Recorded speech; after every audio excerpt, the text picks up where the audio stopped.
Ils accusèrent le vieil homme mendiant de les avoir volés, mais il leur donna une leçon qu'ils n'oublieraient jamais. Don Casimiro marchait, les pieds endoloris et les os douloureux. Les haillons qu'il portait ne le protégeaient pas du froid.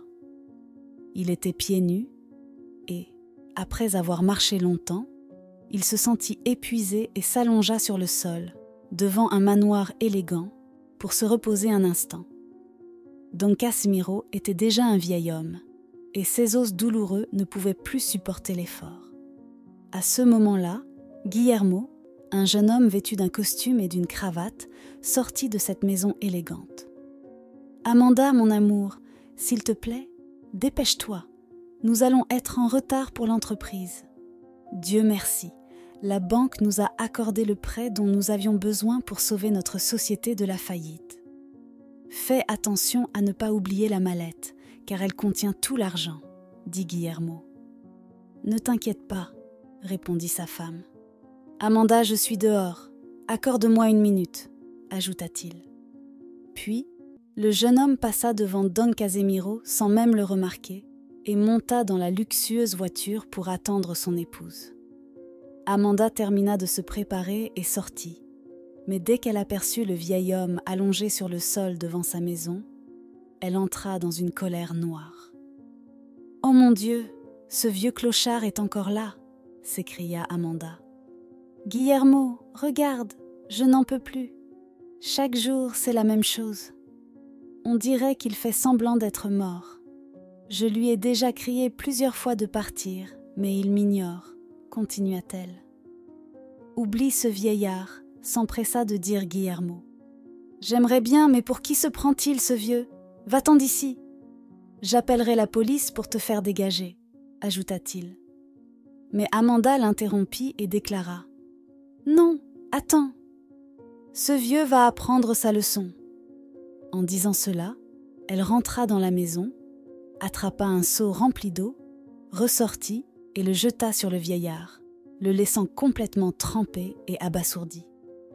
Puis, elle lança le seau vide sur sa tête.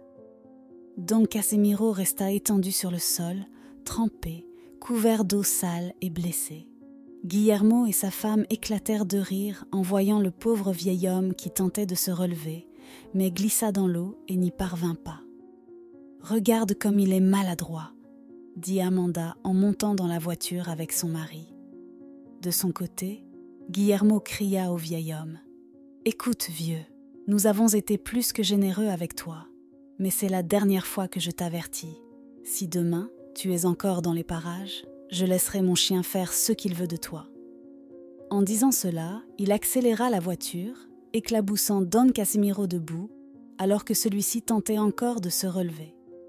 Mais ses jambes endolories ne répondaient plus. Il n'avait pas mangé depuis des jours et était extrêmement faible. Finalement, Don Casimiro parvint à se relever. Son corps et son estomac le faisaient atrocement souffrir.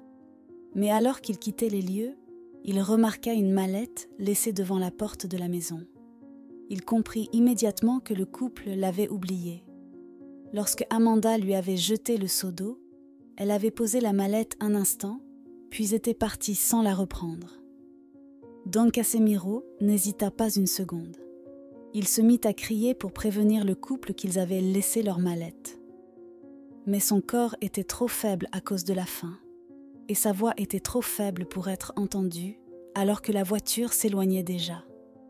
Don Casimiro tenait à peine debout, et dans un moment de faiblesse, ses bras ne purent plus soutenir la mallette. Elle tomba au sol et s'ouvrit instantanément. À sa grande surprise, elle était remplie d'argent. Pendant ce temps, Guillermo et Amanda roulaient vers leur entreprise. « As-tu vu comment ce vieux a figé sur place quand je lui ai jeté l'eau ?» se moqua Amanda. « Il a eu de la chance que tu sois une dame, mon amour. N'importe qui d'autre lui aurait jeté de l'eau chaude pour lui donner une vraie leçon, » ria Guillermo. Le couple continua à rire en se remémorant la scène, jusqu'à ce que Guillermo demande soudainement à sa femme.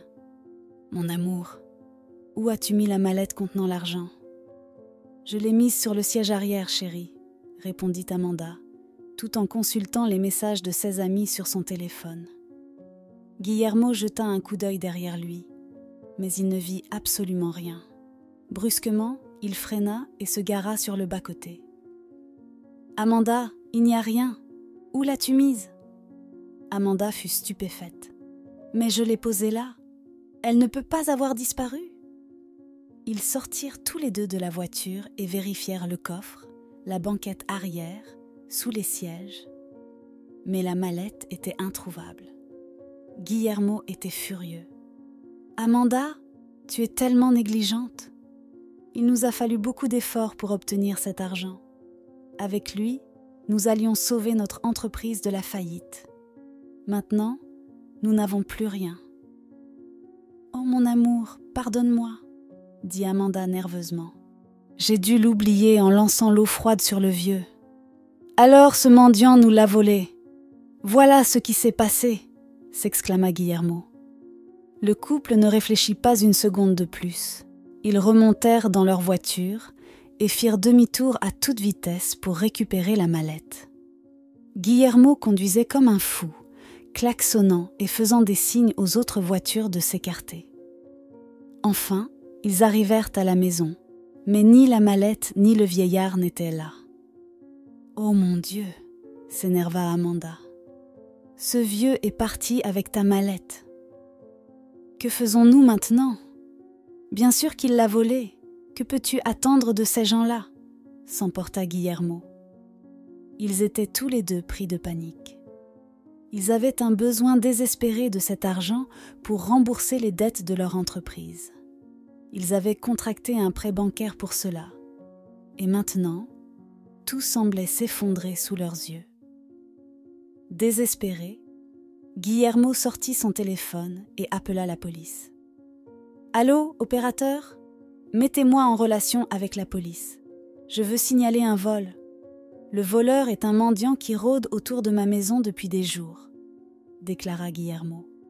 Mais avant qu'il ne puisse continuer, sa femme l'interrompit. « Guillermo ! Guillermo ! Regarde !» s'exclama-t-elle. Là, avançant lentement vers eux, se tenait Don Casimiro. Il était toujours pieds nus, le sol était froid, et il boitait légèrement à cause de la douleur dans ses os. Guillermo et Amanda restèrent sans voix, en voyant le vieil homme approcher et leur tendre la mallette. « Madame, vous avez oublié votre mallette ici, mais je l'ai gardée en sécurité, » dit Don Casimiro. « Pardonnez-moi de ne pas vous avoir rappelé plus tôt. Je n'avais pas la force de crier assez fort pour que vous m'entendiez en partant. » Guillermo et Amanda ouvrirent la mallette et virent que tout l'argent était toujours là. Pas un seul billet ne manquait. À ce moment-là, un policier répondit à l'appel de Guillermo. « Monsieur, nous envoyons immédiatement une patrouille. Veuillez nous indiquer votre adresse. » Mais Guillermo répondit rapidement. « Excusez-moi, officier, ce n'est plus nécessaire.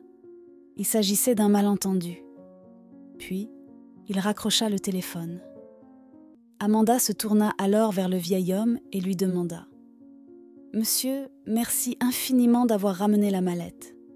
Mais pourquoi ne pas l'avoir prise et vous être enfui avec ?» Casimiro les fixa et répondit « Jeunes gens, autrefois, j'étais comme vous. J'avais une épouse, des enfants et même une petite entreprise. Mais l'employé en qui j'avais le plus confiance m'a volé d'énormes sommes d'argent et nous avons fait faillite. Ma femme et mes enfants n'ont plus voulu entendre parler de moi et je me suis noyée dans l'alcool. C'est ainsi que j'ai fini à la rue. Voler est un mal. Cela détruit l'âme et la vie d'une personne. » Guillermo n'en croyait pas ses oreilles en entendant la triste histoire du vieil homme. Dans la vie, vous avez le choix de diriger avec honnêteté et bienveillance. Surtout, ne jugez jamais les gens sans connaître leurs circonstances. Car un jour, vous pourriez vous retrouver à mendier dans la rue vous aussi, les avertit Casimiro. Guillermo et Amanda furent pris d'une immense honte. Le vieil homme leur avait donné une grande leçon d'humilité. Ils l'enlacèrent tous les deux et lui présentèrent leurs excuses. Quelques mois plus tard, Don Casimiro portait de nouveaux vêtements et travaillait dans un bureau élégant. Amanda et Guillermo l'avaient engagé comme conseiller exécutif, en guise de récompense pour leur avoir sauvé la mise.